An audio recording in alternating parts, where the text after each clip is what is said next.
नमस्कार, अस्सलाम वालेकुम। मेरा नाम रिजवान खान है। आज मैं आप लोगों को अप्सरा साधनाओं के बारे में बताऊंगा। मैंने मेरे पिछले वीडियो में तिलोत्तमा अप्सरा साधना के बारे में बताया था। अब मैं आप लोगों को मेनका उर्वशी और रंभा साधना के बारे में बताऊंगा। साधनाएं एक ही है, सिर्फ मंत्र अलग अलग है। मेनका का मंत्र अलग है, उर्वशी का मंत्र अलग है और रंभा का मंत्र अलग है। जैसे नाम सुनते ही इंद्रलोक की कामनी सुंदर अप्सराओं का चित्र आंखों के सामने उतर आता है। कहा जाता है कि जो इंसान अच्छे कर्म करके मरता है वो सीधा स्वर्ग में यानी जन्नत में जाता है और उसके कर्म के हिसाब से उसे अप्सराओं के साथ रहने का मौका मिलता है। लेकिन यह भी एक बात सच है कि मंत्र, योग शक्ति और तंत्र विद्या के बल पर भी इन अप्सराओं को स्वर्गलोक से पृथ्वी पर आने के लिए और साथ रहने के लिए विवश किया जा सकता है। अप्सरा इंद्रलोक स्वर्ग की सुंदर नारियां हैं जो देवराज इंद्र की सेवा में हमेशा तत्पर रहती है। ये सामान्य नर्तकी मात्र ही नहीं है बल्कि एक दैविक शक्ति भी है। जिस भी व्यक्ति को अप्सरा मिल जाती है उसके लिए जीवन में कुछ भी कठिन नहीं रहता। वो भूत भविष्य वर्तमान कुछ भी जान सकता है। वो उससे मनचाहा कोई भी काम करवा सकता है। वो अपनी जरूरत की सारी ख्वाहिशें पूरी कर सकता है। ये अपनी इच्छा से रूप बदल सकती है। किसी भी व्यक्ति का भूत भविष्य वर्तमान भी बता सकती है।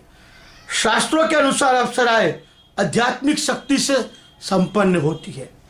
जितना हो सके वो व्यक्ति को तांत्रिक साधनाएं, विधि विधान, प्रयोग, टोटके और कुछ आध्यात्मिक चीजें जरूर देती है और व्यक्ति को सिर्फ अमर होने के अलावा वो उसकी हर इच्छा पूरी कर सकती है। अमर कौन हुआ है जो हो जाएगा। अमर के लिए तो आप कोई भी साधना कर लो, वो कभी सफल नहीं हो सकती। अघोर पंथ में अघोरी ही केवल इस मार्ग की ओर चलते हैं, लेकिन उनमें से भी वो भी सिद्ध अघोरी, सिद्ध पुरुष, सिद्ध महात्मा ही अमर तत्व को प्राप्त करते हैं। अमर होना कोई मामूली बात नहीं है। आपके भाग्य में चाहे कुछ हो या ना हो, वो आपकी हर इच्छा पूरी करने के लिए तैयार रहती है। हर विद्या आपको देने के लिए तैयार है। हर सुख साधन आपको देने के लिए तैयार है। हर किसी के लिए ना तो संभव है यह विद्या और ना ही हर कोई इस विद्या को पूर्ण कर सकता है। आप सोचो, आपने अपनी ख्वाहिश भी कितनी बड़ी रखी है कि मैं अप्सरा साधना करना चाहता हूं। पहले जाकर मंदिर में थोड़ा सा भजन, थोड़ा मंदिर में कोई पूजा वगैरह तो करके देखिए, कितना सुख मिलेगा। कोई दरगाहों पर फूल चढ़ाकर देखिए, कितना सुख मिलेगा। आप अप्सराओं को ढूंढने की कोशिश कर रहे हैं तंत्र में। मैं जानता हूं कि कुछ लोग अपने परिवार से परेशान हैं, अपनी पत्नी से, कोई अपनी प्रेमिका से, कोई किसी को छोड़कर चला गया है, किसी को सच्चा प्यार नहीं मिला, कोई प्यार के लिए भटक रहा है, किसी के पास सब कुछ होने के बाद भी प्यार नहीं है। वाकई में इंसान कहीं ना कहीं परेशान जरूर है और जब वो ज्यादा परेशान हो जाता है तो वो हमेशा भगवान का दरवाजा ही खटखटाता है या दरगाह की राह अपनाता है या कुछ साधना विधि विधान के द्वारा कुछ अपने सुख के लिए, अपने मन की शांति के लिए कोई ना कोई उपाय खोजता ही रहता है। उसी में से यह एक उपाय है अप्सरा साधना, ताकि उसको उसके मन की शांति मिल सके। जब अप्सरा सिद्ध हो जाती है तो वो अप्सरा उसको भौतिक, आर्थिक, शारीरिक और मानसिक सारी परेशानियां उसकी दूर कर देती है। जब भी आप अप्सरा को प्राप्त करने की इच्छा से अगर अनुष्ठान शुरू कर रहे हैं, तब से लेकर अनुष्ठान पूरा होने तक आपको एक संत, महात्मा या एक सीधा साधा ब्रह्मचर्य का पालन करना बहुत जरूरी है। इसमें शराब, मांस, मच्छी, मटन वगैरह आप इस्तेमाल नहीं कर सकते और आप इसमें जरा से भी अपने मन में गंदा ख्याल नहीं ला सकते। अप्सरा को सोचकर या किसी स्त्री के बारे में अगर आपके मन में जरा सा भी, थोड़ा सा भी विचार गंदा आ गया तो आपकी साधना भंग हो जाएगी। क्योंकि अप्सरा, मेनका, उर्वशी, कहानी तो सुनी होगी, बड़े बड़े ऋषि मुनियों, तपस्वियों की साधना इन लोगों ने भंग कर दी है। तो हम लोग क्या है? हम इनके सामने क्या है? हम इतनी बड़ी साधना करने के लिए बैठ रहे हैं, हमारे मन में जरा सा, वो इतने बड़े ऋषि मुनि तपस्वी होकर थोड़ा सा मन में उनके ख्याल आया और उनकी बड़ी से बड़ी साधना भंग हो गई। तो सोचिए क्या हमारी नहीं हो सकती? हम बैठ तो जाएंगे, तैयार हो जाएंगे करने के लिए, साधना करनी है, साधना करेंगे, किस दिन की साधना है, हम उसको पाएंगे, कुछ भी करेंगे। लेकिन सोचो हमारे ख्याल, मैंने पहले ही कहा था कि हमारे मन को ऊपर वाला पढ़ लेता है, हमारे ख्याल को ऊपर वाला पढ़ लेता है, उसे सब कुछ पता चल जाता है और जिसकी साधना कर रहे हैं उसे भी पता चल जाता है। तो आप सोचिए अगर आपके इरादे गंदे हैं, आपकी नीयत में अगर खोट है, तो साधना कभी संपन्न नहीं होगी। उसमें अपनी वासनाओं को, आकांक्षाओं को और इच्छाओं को नियंत्रण करना होता है। अप्सरा से मिलने के बाद आप बेशक अपनी इच्छा पूरी कर सकते हैं, बशर्ते उसको बुरा नहीं लगना चाहिए और उससे किसी का बुरा नहीं होना चाहिए। पर मेरे हिसाब से अगर आपको अप्सराओं को देखना ही है तो आप उसको माँ के रूप में भी देख सकते हैं, बहन के रूप में भी देख सकते हैं, पत्नी के रूप में भी देख सकते हैं, प्रेमिका के रूप में भी देख सकते हैं। आप अपने मन में वो ख्याल बना लीजिए, फिर आप उसे देखिए। मैं तो चाहता हूं कि सिर्फ आप दर्शन मात्र ही करिए, उससे आपका जीवन सफल और आनंदमय हो जाएगा। जीवन में आने वाली सारी समस्या, परेशानी, बाधा सब दूर हो जाएगी। वो कहीं ना कहीं दूर रहकर भी आपको हाथ उठाकर आशीर्वाद देगी और आपके सारे परेशानियां, दुखी, मुसीबत, चाहे आप पैसे से परेशान हो, काम धंधे से, नौकरी से, कर्जे से, घर की परेशानी, बीवी बच्चों की, बीमारियों की, पैसों से, कर्जों से, किसी ने जादू टोना कर दिया है, सारी समस्या आपकी तो दर्शन मात्र से ही दूर हो जाएगी। अप्सरा से मिलने के लिए आपको कुछ विशेष अनुष्ठान करने की जरूरत पड़ेगी, क्योंकि बिना किसी विशेष अनुष्ठान के या मंत्रों का जप किए या नियम के बिना आप इस साधना को पूरा नहीं कर सकते। तंत्र शास्त्र के अनुसार अप्सराएं कई प्रकार की होती है, सभी के लिए अलग अलग मंत्रों का जप करना होता है, परंतु सभी के अनुष्ठान और विधि विधान एक ही होते हैं। अप्सरा प्राप्ति के लिए आपको सबसे पहले किसी शुभ मुहूर्त का चयन करना पड़ता है। दिवाली, होली, ग्रहण, नवरात्रि या आपको जो दिन अच्छा लगे आपको उसका चयन करना पड़ेगा,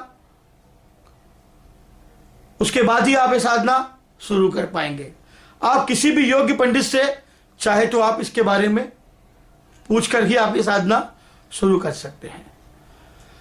तत्पश्चात नहा धोकर स्वच्छ कपड़े पहनकर, कपड़े जो आप पहनोगे वो पीले रंग के वस्त्र होने चाहिए, आपका आसन भी पीला होना चाहिए, आपकी दीवार पर रंग भी पीला होना चाहिए।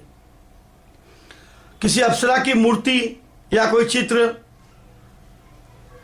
या एक सफेद रंग का कपड़ा या पीले रंग का वस्त्र चमकता हुआ आप दीवार पर सामने लगाकर भी ये साधना कर सकते हैं। आप अपने सामने किसी भगवान को जिसको आप मानते हो या किसी इष्ट को या किसी खुदा को याद करके उसका चित्र वगैरह लगा के रख के या किसी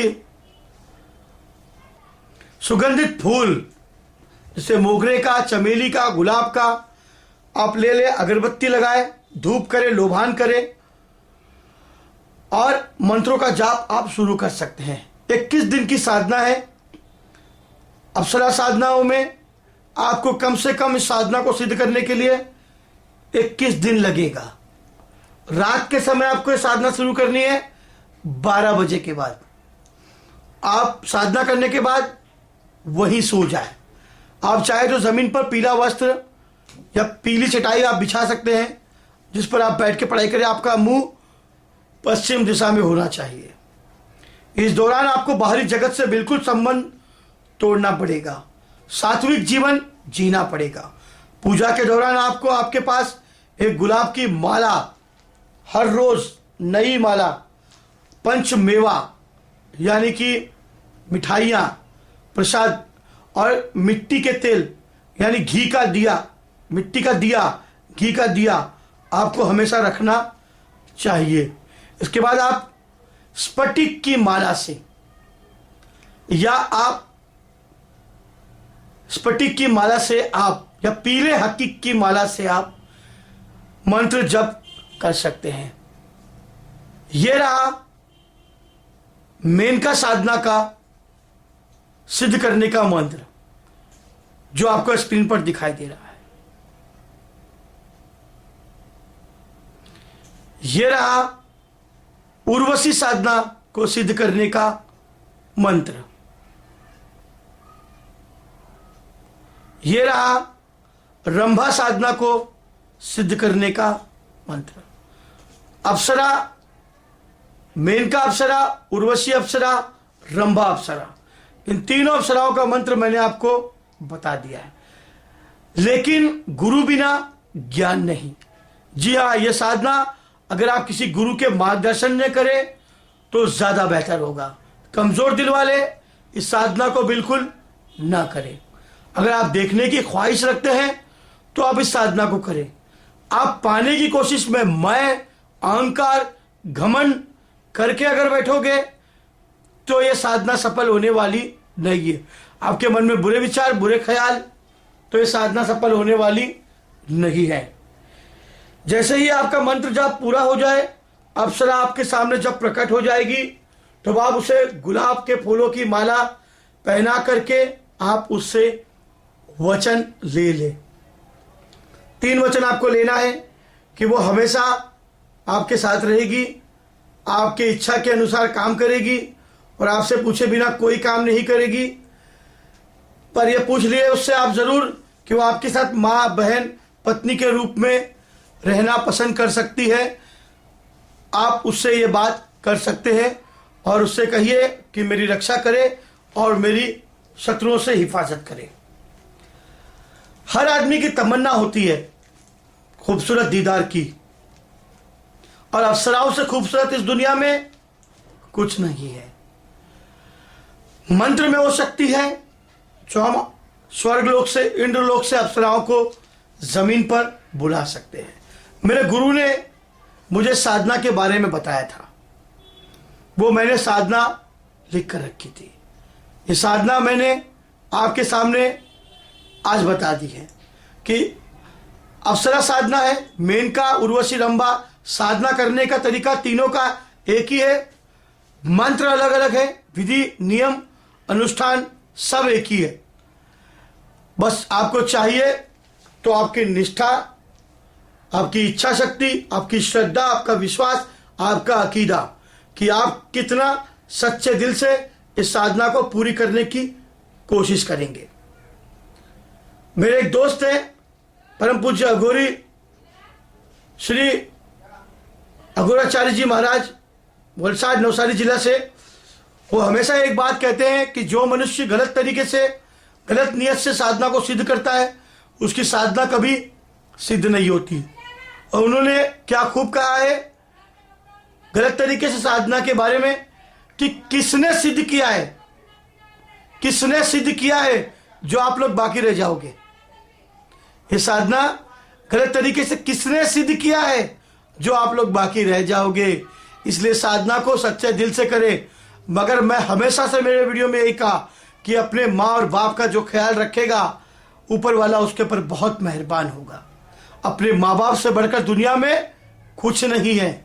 माता पिता की सेवा करे, अपने बच्चों को सुख दे, अपनी पत्नी को सुख दे, उनकी तकलीफें दूर करे, उनके आंसू पोंछे, अपने माँ बाप को प्यार करे, उनकी ज़रूरतों को पूरा करे।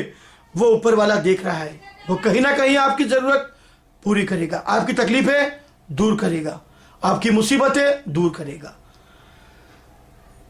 अगर आप लोगों को मेरा वीडियो अच्छा लगा तो इसे लाइक और सब्सक्राइब जरूर करें। सब्सक्राइब का मतलब है हमारे साथ जुड़ना, और मुझे मेल करें। मेल में मुझे अपना नाम, पता जरूर लिखें, आप कौन से शहर से, ताकि मैं आपको उसका जवाब दे सकूं। अगर मेरी बात कहीं भी आप लोगों को बुरी लगे तो मुझे क्षमा करना। जब तक के लिए नमस्कार, खुदा हाफिज।